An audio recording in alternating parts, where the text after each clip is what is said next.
Hey everybody, Roger here. I want to talk to you guys today about some pretty important information. It's in regards to my opinion about what wave is winning. Just some observations here. So is it the red wave or the blue wave? Now there's also an independent wave, which I tend to more or less mingle inside of. But let's talk about the red and the blue since they encompass America as a whole in general. So, you see the Twitter wars, you see the Twitter spats and everything. You see people on YouTube basically saying which wave is winning. You'll have prominent YouTubers saying, the ones that I respect would say, oh yeah, the red wave is winning, the red wave is winning. We've won, this many seats, we've lost this many seats, we're doing good in this, we're doing good in that. But I want to focus on long term. Now, one of the good things that we have standing in our favor as far as people who tend to lean a little bit more right or extreme right is that Ruth Bader Ginsburg is probably set to retire soon as far as like her injuries or her condition. I heard that she has just recently, I heard something about her cancer coming back. That could have been old news, but she does not seem to be in a good healthy health condition, whatever. And I know that she swore up and down that she was going to stay up until she was 90 or 91 years old. I think she's currently 85 or 86, and so she's determined to have another 4 or 5 years under Trump's presidency, just to, I guess, spite him. I don't know. Maybe she obviously does have a disdain for Trump. But anyways, I think her health is going to be saying otherwise. Maybe fate will kick in, and Trump will be able to appoint or elect to appoint a new right-leaning justice. Again, justice is neutral, but I think you know what I'm saying here. Somebody that he would basically favor that does abide by the law, doesn't have any sort of political agenda outside of our Constitution, Bill of Rights, law, yada yada yada yada. So we'd be able to have at least have something like that, up until they retire. So that's a plus, regardless if it's not even regardless. Let's move on. So we have that. However, when it comes to sheer numbers and voting patterns, there is not a red wave going on. This is a blue wave. We might have won a couple of things here and there. We've also lost a couple of seats here and there as well. We recently mentioned we lost Martha McSally to Kirsten Sinema in Arizona here. And then we still have, I believe today, those votes are supposed to be done and counted. Today's Thursday. In Florida, not sure if that's going to come about. We have Old Woman Storm, aka Aurora Monroe, didn't age well in charge of this. Her interviews, she tosses a lot of word salad. She's a lot better at word salad shit than I am. So I think she'll take the cake. I always thought I was the worst. So anyways, we have all of these late voting ballots coming in, and we see a lot of these seats start changing to the left. That's not really the big issue as well. The other issue is that a lot of people keep bringing up illegal immigration, and it took me a while to really put my finger on this. But again, I encourage you to watch Vincent James' videos, The Red Elephants. He nails it down pretty well with stats, and then when you go actually look at them, he's right. He's on the money. Illegal immigration is basically a farce that we're being. Obviously, it eventually over time, if it stays out of control as it has been, again, even through the Reagan phase, 2 to 3 million granted amnesty around 1986, it hurts. It hurts because now we're bringing in dependency. We're bringing in people who are going to be mostly dependent, especially with the areas that they tend to come from. Dependent on the government, dependent on taxpayers to help them make their ends meet. This isn't what America is about. America is about and again, yes, I believe in helping your fellow man and stuff, but I don't think people should be living off the system and coming here just exclusively for that. There's more important things in life, and that's fulfillment. And when you have the freedom and that America offers to fulfill these dreams that you may have, you're going to want to get off your couch from watching telenovelas or something 24, or Montel Williams 24/7, or Maury Povich all day, or Judge Judy. You know that lifestyle I'm talking about.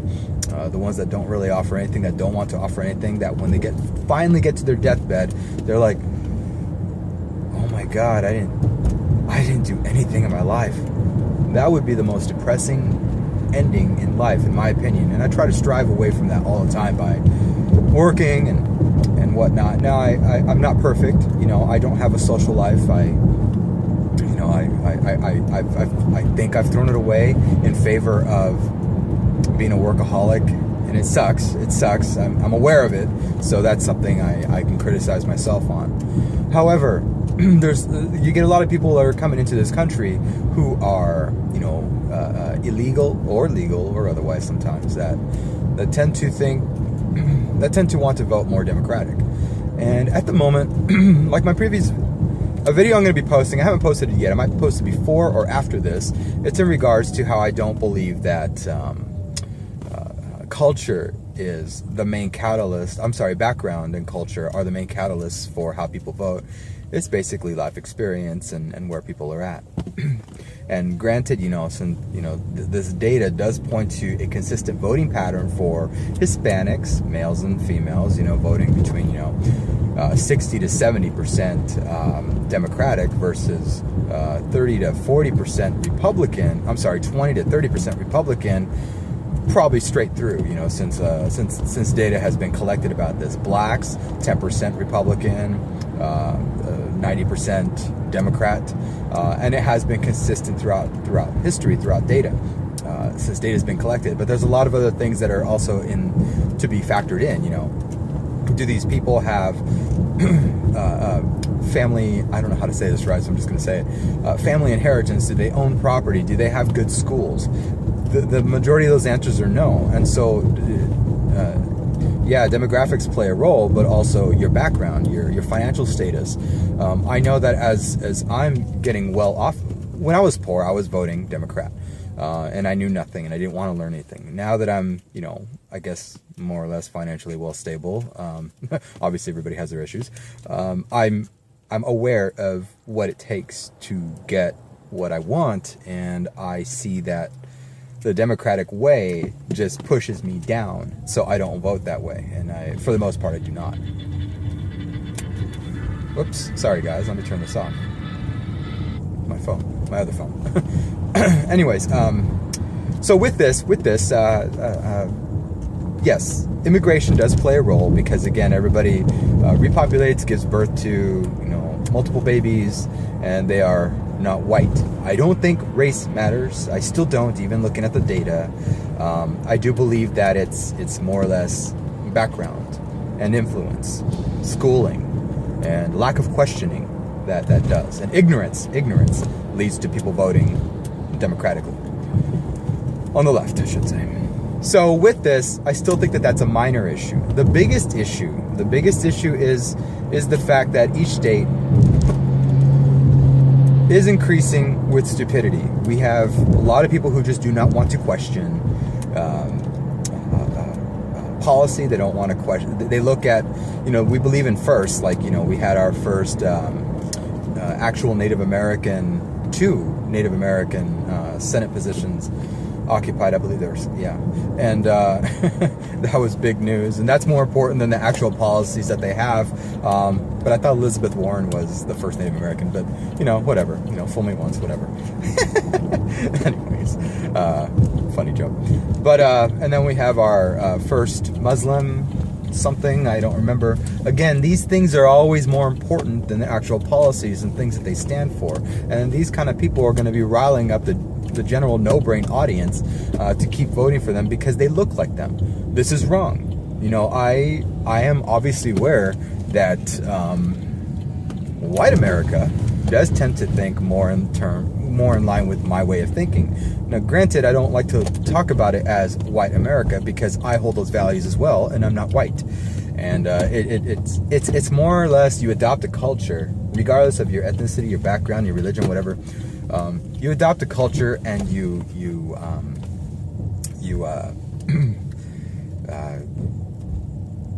it's part of you. It's not a whiteness coming into you. It's a lifestyle. It's a culture, things of that nature. So now, with this, the biggest enemy is definitely ignorance, you know, and demographics are playing a role right now, and this is why the blue wave is going to be winning here very soon. In the next couple of years, the 2020 election is not going to be as clear-cut as we think it is going to be. 2020 election, we had a big turnout of a lot of people voting on the left than people who turned out for Trump in 2016. And I guess that's normal in midterms. But it does tell me that the left is recruiting, and they're doing an excellent job of recruiting.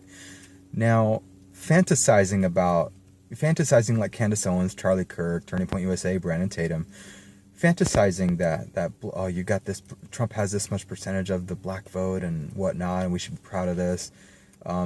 You guys are picking at little bits of celebration here and there that actually mean absolutely nothing. When you stop playing in fantasy land like that, you're going to actually start making progress. Start discussing what values are. Start asking individuals what they want. The left doesn't do that. The left caters to telling them, we're going to give you free this, we're going to give you free that, we're going to let multiple people come into America, we have to have a heart. They don't tell them that they're going to be on their side, asking them, hey, what do you want as an individual? How do you think you can get that? And the right has a huge opportunity to actually be more vocal and open about what they intend to do. You know, what being an American actually means. How to start taking ownership of your life, and then when you take ownership of your life, you can then go out and voluntarily help other people as well, and then bring them up off their feet, and then teach them that way as well. I'm going off the deep end here, but overall, we're playing fantasy right now. We're playing Candyland by thinking that there is a red wave. There is not a red wave. It is a blue wave, and it is coming. It is charging. It is charging fast. And I think the entire United States can actually end up being blue in the next couple of years. It's pretty scary, especially if they all know the power of the vote now, and the majority of them obviously shown that they do during this midterms, yeah, cheating here and there may have happened, but I don't think that played a huge role. I do think it's just turnout and influence of the blind. Follow the leader was played here, and it was played very well by the left. So the blue wave is coming. Ignorance is winning. People who don't want to think for themselves are winning. People who hate Trump are winning. And you'd be lying to yourself if you don't believe that. Now, what do we do to stop it? At this point, it's just, again, what I said a little earlier. We have to educate ourselves. We have to teach others about... we just have to have open communication about things. Do I have all the answers right now? No. But I did just want to make people aware that I believe the red wave is not winning. We're too few in numbers. The left is growing a lot faster than us. The next generation is very, very left as well. The next voting generation is very left leaning. It's interesting, but I think the biggest thing to take away is you just cannot be ignorant to actual facts. You can't be ignorant to actual data. Now, I did say that I am a little ignorant to, not willfully ignorant, but I've looked at the data, and I don't believe that it's just because people are certain black or white or Mexican or Asian or whatever that they tend to vote one side or another. I think it has a lot to do with financial status. Lack of understanding, lack of education, IQ, and that is not biological.